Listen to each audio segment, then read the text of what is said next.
Welcome to The Song of Roland, a podcast about culture in America.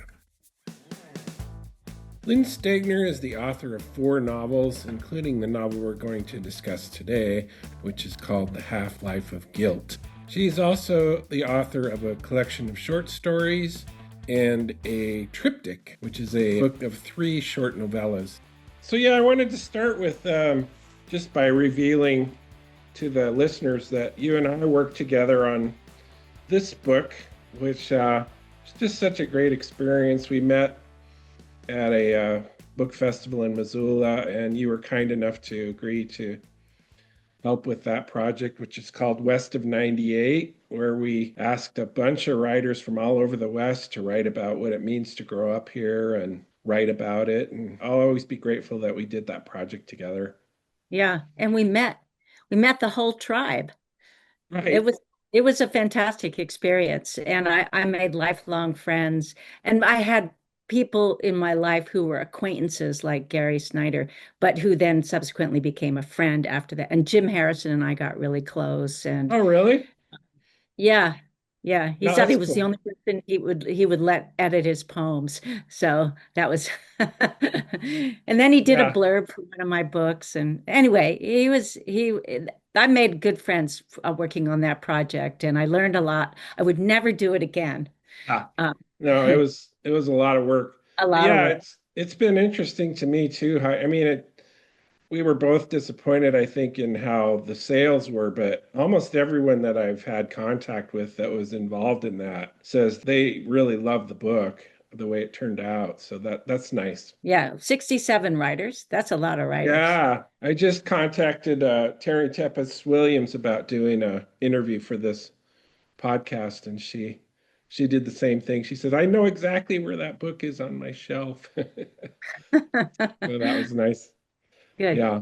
So your new novel, Half-Life of Guilt, I really love this book, and I first wanted to talk to you about your connection with Wallace Stegner is pretty strong. You were married to his son, so you both managed to sort of weave environmental issues into your fiction, and I wonder if that was something you were interested in doing even before you met him, or did he have an influence on you that way? I know. When I met him, I was clueless. I was in my 20s. I Yeah. was a typically self-absorbed 20-something-year-old. I also had a difficult childhood that I was struggling to get over, and I desperately wanted to be a normal person. And as much as I love, and I spend a ton of time in the wilderness now, and have for the last 4 decades, I didn't know anything about it when I met Paige or Wally. So Mm, that was definitely a wonderful interest by association. okay. So did you guys talk a lot about that, or was it just sort of something you got by osmosis, or? Oh no, we talked about it all the time. Yeah, I'm sure. All the Yeah. time. But both Paige and Wally wrote a lot about environmental issues with the completely different voices. Paige, one of the subtitles of Paige's book is A Curmudgeon at Large in the American West, and that describes Paige's writing about environmental issues and nature writing absolutely perfectly, because he was irreverent, he was Mm, rebellious, he was pessimistic, and Wally was the opposite. He was lawful, he was measured, and he was extremely respectful. And I think that's partly how the two of them staked out separate territories. Was they were both writers, but they adopted, or Walt Page adopted, a completely different narrative voice from his father. yeah. So was it hard for him to be his son, even with that different approach? Yeah, I mean they were absolutely engaged, involved with each other. They deeply loved each other, but Wally was ambitious and Paige was not ambitious. Oh, really? And Wally had extremely high expectations, because not only was he identified with his son, but he also felt, as most of us do, that our kids sort of represent us to a certain extent, represent us to the world. And so I think he did. It wasn't, I don't think it was easy in certain ways to be Wallace Stegner's son. Yeah. Uh, I Where did you remember Paige took a course from Wally at Stanford when he was there. Do you know this story? remember? I think you might have told me though. Yeah, he didn't, and it was a big one of those big courses, and they had assistant teachers, TAs or whatever. And the TAs, and Wally wanted to give Paige a B in the class. And all the TAs came and said, with all due respect, Dr. Stegner, your son really earned an A. We don't know why you're being so hard on him. And so I think he made it kind of hard to be, to meet standards. But Yeah. Well, I would imagine a lot of his ambition came from the fact that he also had a pretty rugged childhood, right? oh yeah, he had in certain ways some of the same rugged childhood or rough childhood that I did. He lived grew up 7 years in Saskatchewan. My mother was from Saskatchewan. The very first day I met Wally at a lunch at their house, we both discovered quite accidentally that we had been in the same orphanage. I remember Uh, you telling me that. That was yeah. so amazing. Was that So in Saskatchewan? no, it was in Seattle. Oh, okay. He and his brother were there 45 years before I and my brother were in the same place. Wow. That's just such a wild coincidence. Yeah. I mean, there were in those days, there was what was known as either economic or social orphans. With for some reason or another, the parents couldn't take care of you for a while. They parked you in this orphanage. And he was there for almost 2 years. I was there for almost 4 years. Oh, you were? Yeah. Wow. So out of that, your experience as a kid came because a fire was in my head, right? I love that novel. Yeah, it was tough. It's a tough read. Jim Harrison said, "You want to push the heroine off the nearest cliff." Yeah, And I probably did it sometimes too. yeah, for sure. Yeah. So the new book, part of the story is centered around this salt excavation company called Exportadora de Sal. That's the real name, but you changed the name in the book, obviously. So I assume this is based on real events. Yes. ESSA, as they're known, back in the mid 1990s, they owned the largest salt works in the world. It was Mitsubishi owned 49%, and the government of Mexico owned 51%.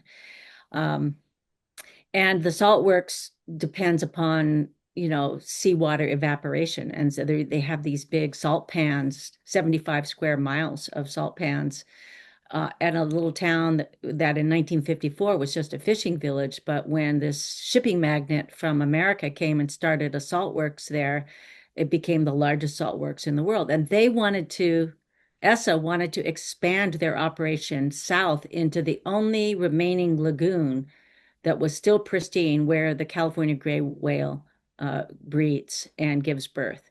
And they made this proposal literally 1 month after the California gray whale was removed from the endangered species list. One, Got it. 1 month. Yeah, so It's that was not a coincidence. no, it's so dark. Yeah, Yeah. So, and this was the reason this was partly very an attractive plot thread for me was that it was the very first time that the entire world scientists, politicians, celebrities, all of the environmental agencies like NRDC, World Wildlife Fund, all these people all got involved in this because mm, there's nothing in a way sexier than a whale. And it really attracted everybody's attention. And you could all of a sudden, people began to realize that these environmental crises are not confined to nations. They don't respect borders. They're international problems. And so it was a really exciting time to say get involved and say the Earth is a one single ecosystem, and we have to take a stand here. And that's what happened. We did. right. So, do you know if is it still an ongoing issue, or did that kind of put an end to Yeah, it? that put the end to it, and Laguna San Laguna San Ignacio, which is the one south of Guerrero Negro where they wanted to expand, is now a UNESCO something site. So Mm, it probably will never be compromised. mm, Um, that's good. yeah, it was exciting to have a early win. Hmm. So the other thing that you do in this book is you weave in this family story, which I assume is entirely fictional, or is that based on someone else, or? I mean, I do have a twin brother, and I was always interested in the unique dynamic that being a twin presents to the twins themselves, Right, because you start out at the same place, and there's this interesting quality of both identification, protection, balance, being exquisitely fair that develops instantly. right, Um, the tragedy that happens between these two is fictional. right. But I always was interested. I have three friends who are all twins, and one of them is a writer actually, and we've all been threatening to who's going to write the twin book, and so far I beat everybody to You it. won. I won. Yeah. Well, one of the things I really loved about this book was the fact that, there is this tragedy, and one of the twins is actually responsible for what happens, and they're both really young when it happens, but it basically rules the rest of their lives together, but in such an understated way, like nobody ever talks about it, but it's always there. And one of the things that I loved is that they both have guilt about it, even though one of them wasn't responsible. Um, and you capture that so well, in fact, that I kept forgetting which one was the one that was responsible. So I love the way that you kept. I mean, this is something you've always been good at, is um, presenting family dynamics without beating the reader over the head with it. It's all very understated, but it's always just so present, so that when they finally reach the point where the two of them are sort of forced to actually have a conversation about this, it's a really powerful moment. From a payphone in Baja. Yeah, yeah, Yeah. right, Yeah, I mean that's the problem. I mean it's the beauty and the problem, the gift and the problem of being a twin is that the bad things that happen that your twin does, you want to actually protect them from what they've done. right. And so that protection takes on the form of collaborating in the guilt in some way.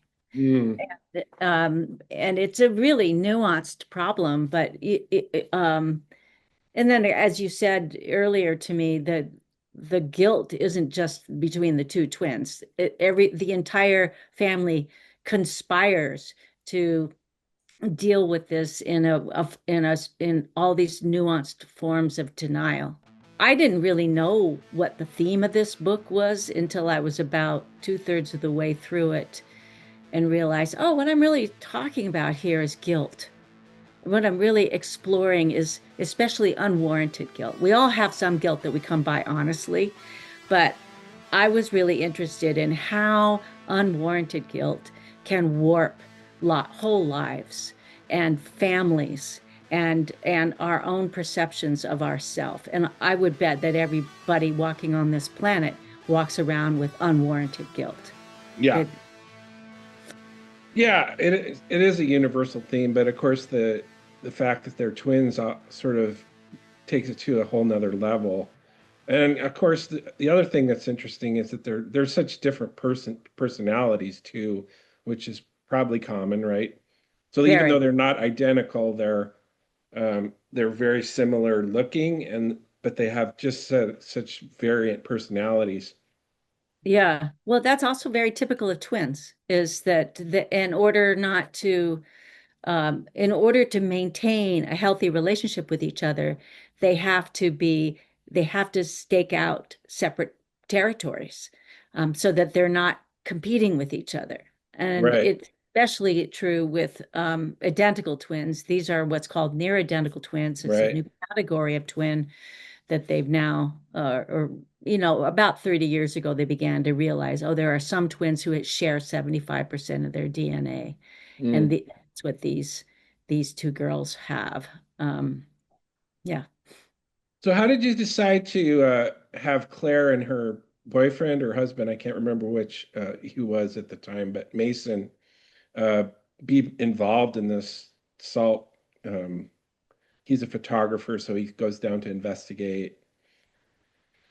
Yeah, well, he's a photojournalist working for National Geographic, and Right. she's a botanist. And one thing I wanted to do was I wanted to get them together, lost in another country. I Ah. wanted that quality of lost awayness that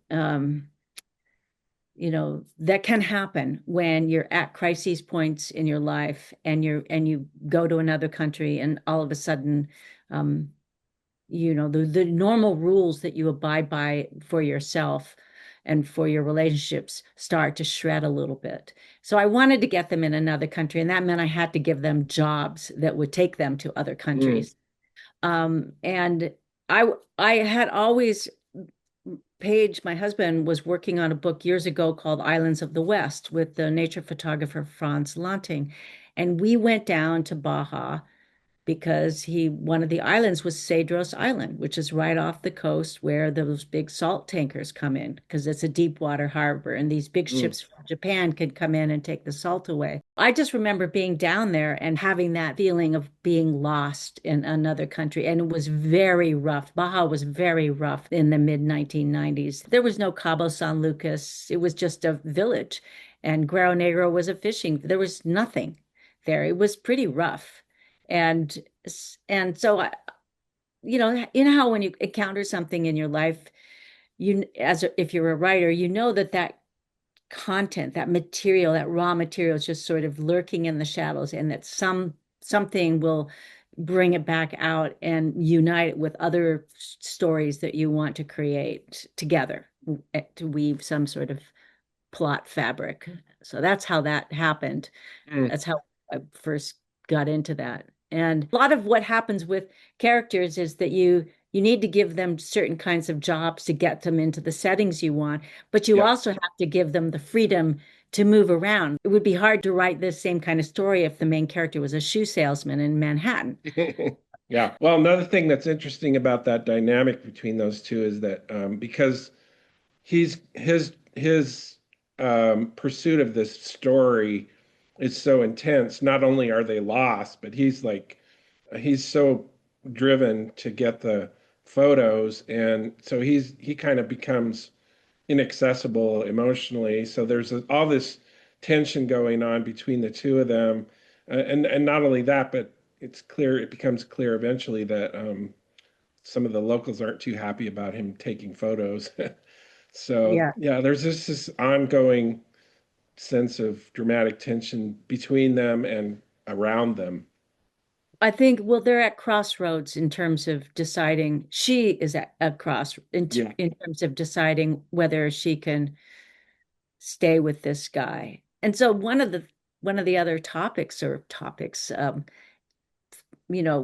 lines of inquiry in the book is just how inexplicable love can be, Mm-hmm. and, and just sort of the wonderment of love, and it's sort of reaffirmation of that inexplicable feeling that, contrary to all good advice, you're just not going to walk away from. Right. Yeah, you explore that really well. I also love the fact that you set part of the story in wine country. The parents have a vineyard, wine company, and you are a sommelier, right? I'm not a, I didn't, I don't, I'm not a master sommelier, but I was in the international wine business for about a dozen years in a former incarnation. Yeah. And it was discovered when I went to France to study that I have a freakishly good palate. And um, You've always said that about you. what, who said that? I've always said that about you. Yeah. It's known as having an organoleptic palate. Oh, So, really? There's a yes, term for it. there is a word for it. Yeah. Wow. So, I mean, that is a huge well, a deep well of raw material that I knew I wanted to use in some book. And so here it surfaced in this one. I actually had another novel planned some years ago called Brothers of Providence. And I ended up not writing it, but that was going to be my wine book. And anyway, all my Mm. wine experience got cannibalized for the early part of this novel instead. Well, Yeah. it worked out well. Um, so did you know you wanted to be a writer before you met Paige and Wally? Oh God, yeah. Um, After being in the orphanage, I was then put in a boarding school and in California. And basically, I spent most of my life in institutions. And institutions are pretty lonely places. And there's certain qualities that people who grew up in institutions acquire. One of them is a deep understanding of anonymity, where Mm, you're never more important than what's important for the group. And sometime when I was about 10 years old, somebody gave me one of those little key diaries oh, and yeah. for my birthday. And I started writing in it. And then it was just a great way for me to try to make sense of the world around me. I didn't have parents that I saw regularly. I only saw them on weekends and holidays. But that's how I asked questions. It was how I worked things out. And after a while, if you write every day, you acquire a knack for writing, and you start building a vocabulary, and you start understanding the the architecture of a story, Mhm. and subtracting what's dispensable, and rearranging what's indispensable so that you can find something that means something there. Mm, yeah. So no, this has been a lifelong thing. I remember a couple of years ago I ran into the manager of a restaurant where I waitressed at when I was 19 years old. Mm. And he said, well, two things I remember about you, that all you wanted to do was write, and you were trying to learn how to swear. And it's true. I was really desperately trying to teach myself to swear and as well as write. Yeah. Yeah. You got Uh, to be pretty good at both, right? Damn straight. So how far along were you in the process when you met Paige as far Uh, as becoming a writer? I met him, I met him at the University of California when I was a student. Okay. And after I graduated, I got a fellowship to Squaw Valley Writers Conference, or Community of Writers, or whatever it's called. And it happens that Paige had a good friend who ran that program. Mm. And he had heard that I had gotten a fellowship, and he called me up and said, I hear you're going to Squaw Valley. Would you mind taking this big stack of books up to um, Oakley Hall? And I said, sure. And he came over with this big stack of books for me to take up to Tahoe. And my roommate made him one too many Irish coffees. And, and that was the beginning. Ah. So Yeah. were you familiar with Wally before you met Paige? No, Oh, really? I was a real, as I said, I was clueless. I mean, I was a huge reader.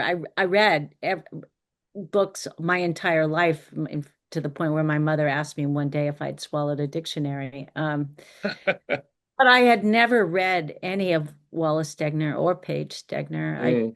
just didn't, I had no idea. Yeah.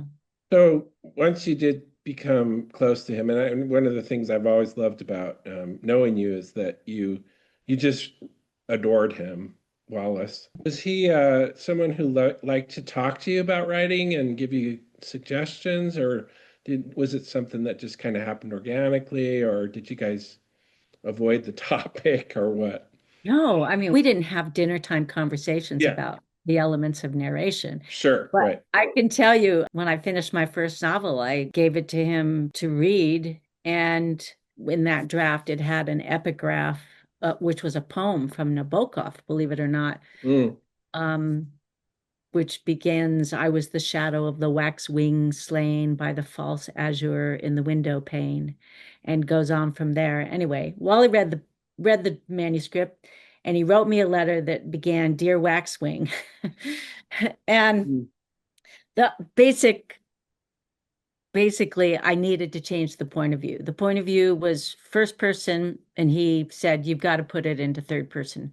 And he mm, was totally right. And I learned so much about narrative point of view and how significant, how powerful, and how essential it is to every other aspect of writing a book. And I learned that all from Wally. Who tells the story and why are they telling this mm, story? right. And, if you're really close to the material, put it into third person. If you're if you're writing about somebody who you have nothing in common with, put it into first person so you get as Mm, close to them as possible. All the and writing the point of view determines what the content is, what the narrative tone is, what the narrative voice is. It determines everything, and it's the very first decision you make, and sometimes you have to change that choice. right. It really only took me a couple of months to recast the whole novel Mm, in third person, so it's not that big a deal. right. But it's a good idea to impose some distance between yourself and the material sometimes, and that's what putting something in third person will do. Right. Right. So was that Undertow? That was Undertow, Yeah. yeah. And it's a first novel. First novels tend to be autobiographical because you've got all this stuff in the way and you want to write it out of your way. And Hmm. I see that in my students. Sure. Yeah. Yeah. So tell the story about when you first submitted that book and you used a different name. Yeah. Um, I was worried that if I sent it out under the name Lynn Stegner, that publishers might worry or suspect that I was hoping for a shirt tail publication. At the same time, obversely, I was worried that if I sent it out under Lynn Stegner, I worried that they'd hold the work to a much higher literary standard that Mm, so there were two really opposing but opposite but valid reasons why I was worried about my last name. So I sent it out just under my first name and my middle name, which is Marie, because Marie is actually a surname in mm, Europe. sure. Can be. Yeah. And anyway, the publisher that wanted to publish it said, "We love the book. We want to publish it. We're just a little worried about your name because it sounds like a romance writer. Would you be willing to change your name?" And I said, well, that's kind of funny because it's really not my name. My name is Lynn Stegner. And and then they were thrilled because they got something they didn't even know they were going to get. And Right. yeah, Yeah. so that's how that happened. I love that story. Yeah. That's so funny. I think I've covered all the questions I had written down. Is there anything you wanted me to ask? No. Seriously? Yeah. Well, most people ask, what are you working on now? Yeah. And I Here's a know you're question. not working on anything, so. Yeah. Well, no, I was going to work on something and then I got cold feet. Oh, And really? yeah, Yeah. I was thinking about actually writing a kind of memoir. And Mm, I thought, well, I've borrowed bits and pieces from my life and thrown it into lots of books already. And anyway, I'm not that fond of talking. I'd much rather talk about myself through other characters ah, or, or to sort of explore things through characters. So I abandoned that book and now mm. I'm going to be working on a book about narrative elements, actually. Oh, really? Yeah, So just a little chat book. have you enjoyed teaching? You've been at Yeah, it for a while now. yeah, I love it, but not too much. Yeah. You know, I In never have small taught, doses. well, 2 classes a year. is what I have been doing. But the last 2 years, I've only taught one course a year, a Mm, novel writing course at Stanford. And otherwise, it just starts to take that same energy that you use for your books. yes, right. Yeah. Are you teaching? No, I have been off and on, usually workshops with people that are that I've worked with off and on for years. Yeah. I have this little following of people that are working on long pieces, novels and Yeah. nonfiction books. So yeah, that's been fun actually. Yeah, It keeps you in the conversation. absolutely. Yeah, you're not And working in also a you vacuum. learn how to articulate, or you figure out, you dope out how to articulate problems that you encountered in your own work. Because every book is different and every book presents different problems, Mm, story problems. And I find it really helpful to see some of those things show up in other people's work. Then I can figure out how to avoid it. right. So one thing I've been asking most of the people that appear on this is, what is our job in today's world with everything being pretty chaotic right now? How do you see, especially, and with the arts being cut and so much like just blatant disrespect for the arts? How do you see our job? Well, there may be, institutional disrespect or political disrespect for the arts. Yeah. And by disrespect, I mean just not funding it. But I don't think the need to tell a story is ever going to leave our species. I mean, it's essential to who we are. It's essential to how we figure out what to do, what this means, how to go on, how to not go on, how to give up, how to keep trying. It's how we answer questions and how we answer, what to choices, how we make choices. So I just can't ever see stories ever going away. And because we're a language-based species as well, it's not all going to end up in film. It's not all Right. going to be visual. We really need, the only thing that I've seen happen is that the attention span of the reading public has diminished. It's just Mm. shorter. I mean, I'm in the middle of reading the new Booker Prize winner, and you could read that book in 3.5 hours. Oh, It's wow. it's really spare and Mm. almost simple seeming. Mm. So the other thing is that if you look at how books were published in the late 19th century, um, what's happened now, you've heard of these collaborative publishers now where somebody will pay a publisher to design and Yeah. print. Yeah. Um, what else? There's another word for them. I can't remember what it is. But that's the way books were published back in the 19th Mm. century. The, Byron went and had paid out money to have his books of poems printed. That's Wow. how that's how Don Juan was published. Mm. So we've just kind of come back around to this same process where the writer has to be involved in producing the book, or sometimes has to be, not always. But a lot of, especially literary fiction, is ending up in that kind of, that conduit. Yeah. Yeah. That's what happened with my most recent book. So I know Yeah. what you're saying. So yeah. Yeah. And it's a viable option. And there's some really good places now are making really beautiful books. Yeah, for sure. Good answer.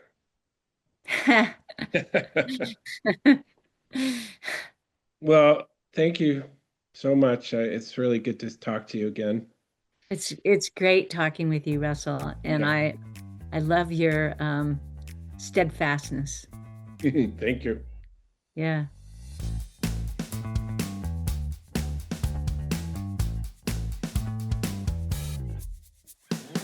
Thanks a lot for joining me for this episode of The Song of Roland, a podcast about American culture.